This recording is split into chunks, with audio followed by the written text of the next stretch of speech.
Financial failure is likely if you forget this one thing on this episode of Unlock Your Wealth Today. Your life fully invested.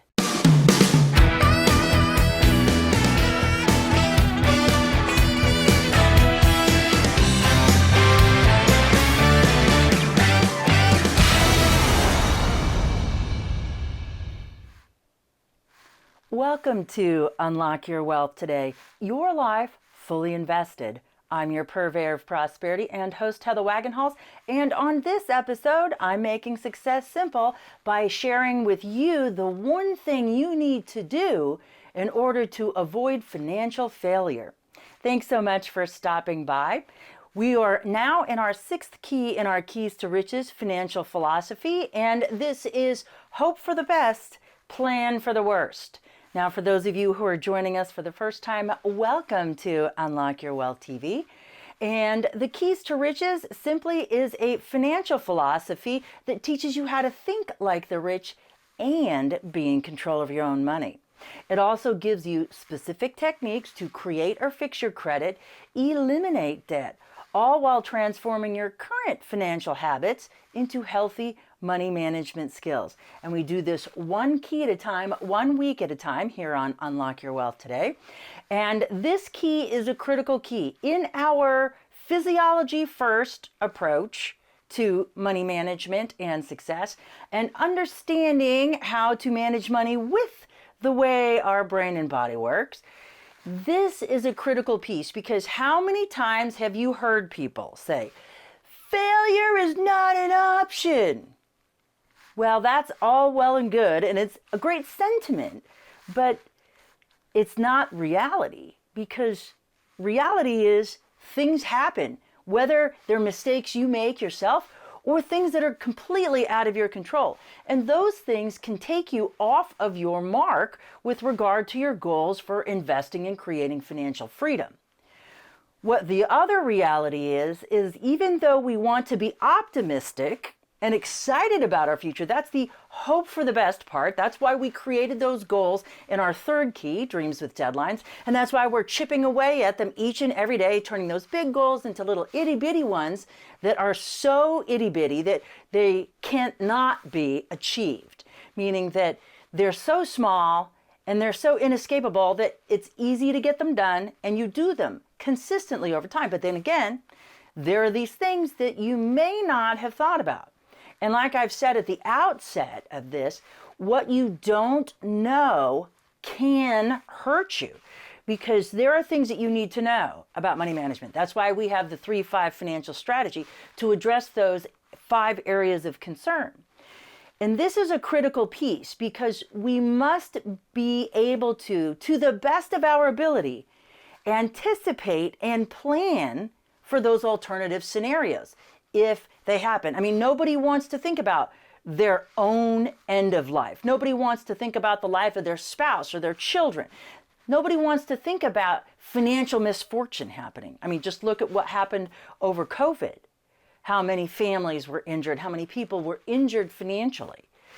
So we have to be able to kind of prepare to the best of our ability what could possibly happen. And people are like, well, how do you know that? Like, how can you anticipate it if you don't know what it is? It's really simple. And the reason why we need to do this is because your brain is always looking for the next bad thing. And so while we can be optimistic and hope for the best and have a strategy, we can't make the assumption that failure is not an option, because failure is likely. And the reason why is it's the way our brains are designed. They are forward-looking mechanisms. They are not focused in this moment. They are focused on the next moment. And they're focused on the next moment to such a degree because they are looking to protect you from potential harm. So while you can be positive, if you don't have a plan B, your brain is going to be searching constantly, looking for that negative, instead of reprogramming yourself to have your subconscious in line with what your conscious drives and desires are. And because there are all of these things that we have to think about when we have to prepare for the worst, we avoid doing it. Because, I mean, who wants to think about not being around anymore. Nobody wants to think about that. But you have to think about that. What's worse is not about what happens when you're not around, because that's pretty simple. But what you need to figure out is what happens if you are around, but now you're a burden.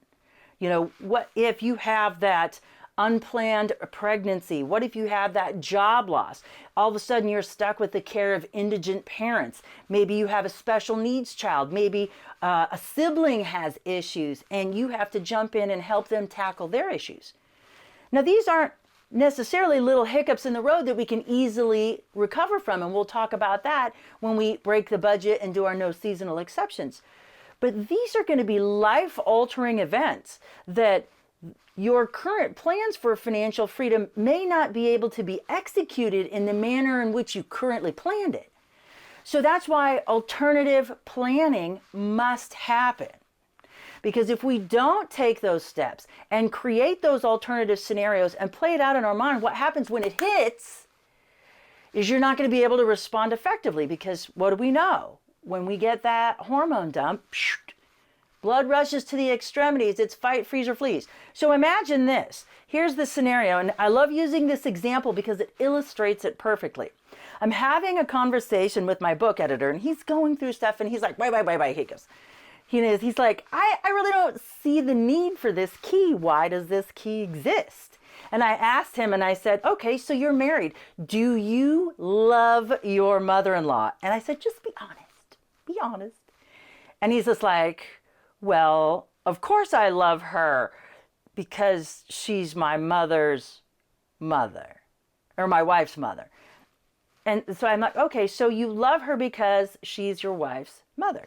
So it's okay then if she gets sick and can't afford to go into assisted living, and you're going to take care of her for the rest of her natural life. Is that correct? Is that what I'm hearing? And he goes, no. And I said, so have you had this conversation with your wife about what's going to happen? And he said, no. And he starts looking around nervously. And I said, so when she's panicking and she just wants to help her mother and she brings her mother over, is that when you're going to have the conversation, when she's already upset and stressed out? Because again, communication is only effective if both parties are in their highest resource state. So this is a conversation you have to have when you're not emotionally engaged in the situation. And together, the two of you need to sit and figure out what that plan is and what those eventualities could be. And likely, your wife is probably on the same page. The last thing she wants to do is take care of her mother also. But she loves her mother. And so because of this, you have to be sensitive about it. I mean, if the tables were turned, you'd want your wife to be sensitive about your mother. So this is a conversation that has to happen. It has to happen, and not when it's happening.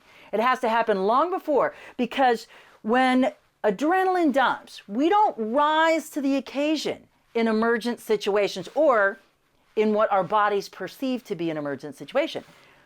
We only default to our training. So we have to have this discussion. We have to plan it out, and we have to talk about how we're going to handle it, and we have to create a strategy for doing so.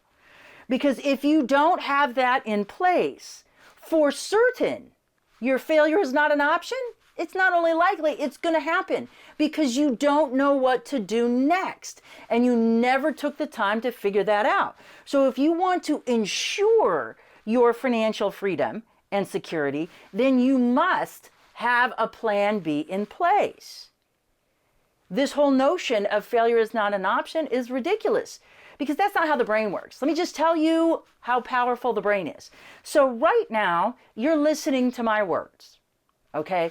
And you're hearing what I'm saying, and at the same time, your brain, because it's a forward-looking mechanism and it's about protection, because you've had your legs crossed for some time, your foot is going numb, and your brain is waiting to decide when that right moment is that you need to move it.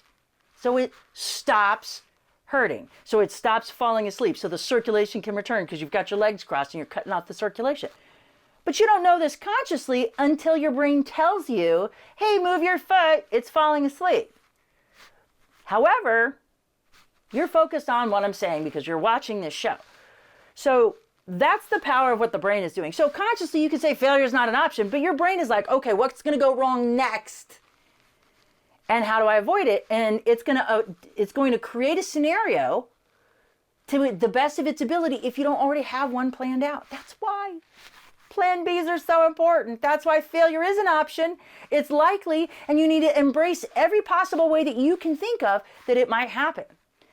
Fortunately for you, if you don't even know where to start, I have a checklist to help you identify those areas that you need to think about with regard to your life, your spouse's life, and anybody else that means something to you. You have to think about what Plan B is in order to, because once you take that off your plate mentally, you won't be worrying about it anymore because you have it set in stone.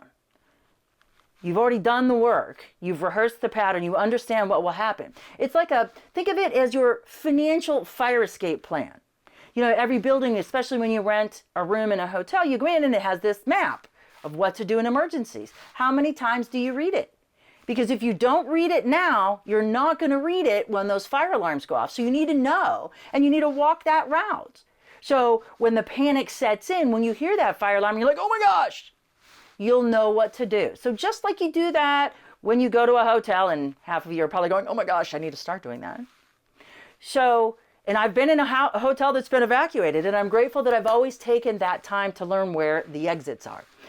So what you need to do is you need to create that backup plan for if-then scenarios, because in a computer, if it says, if this happens, then do this action. But the then do this action only occurs if you've created that program. So when this happens, I know what I'm going to do.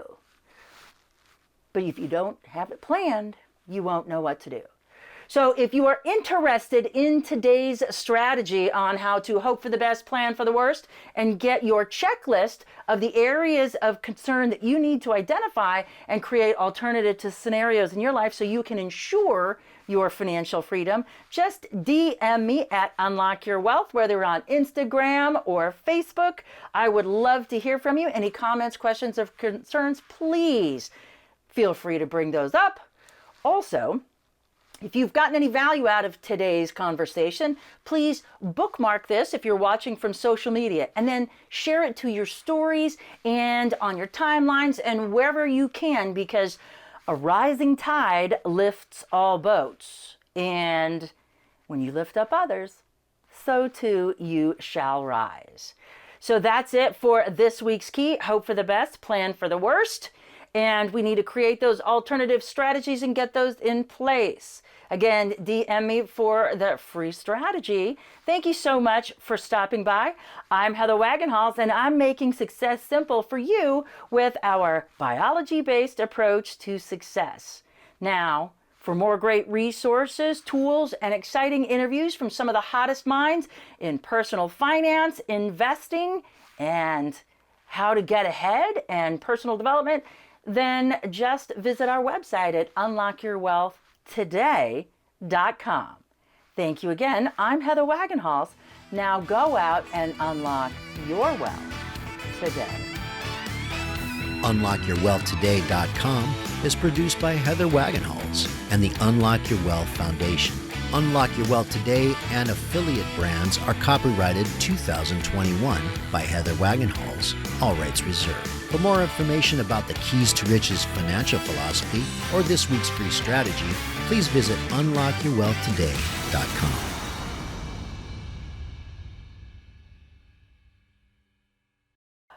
No time to read the best-selling books for your business or industry? What if I told you you could enjoy the best and most meaningful parts of a book in about 12 minutes? Believe me, I'm Heather Wagenhals, and I'm making success simple by helping you learn on the go just like I do with text, audio, and video summaries from your favorite best-selling books, and do it on the fly in less than 12 minutes with Steve Cunningham and read it for me.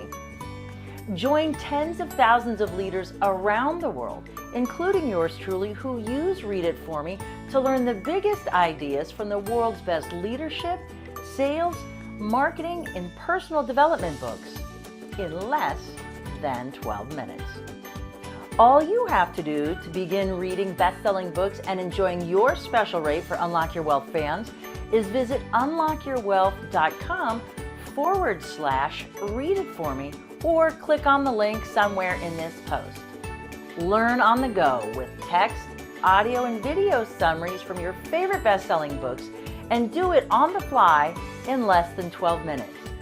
Visit unlockyourwealth.com/read it for me and start your 12-minute reading journey now.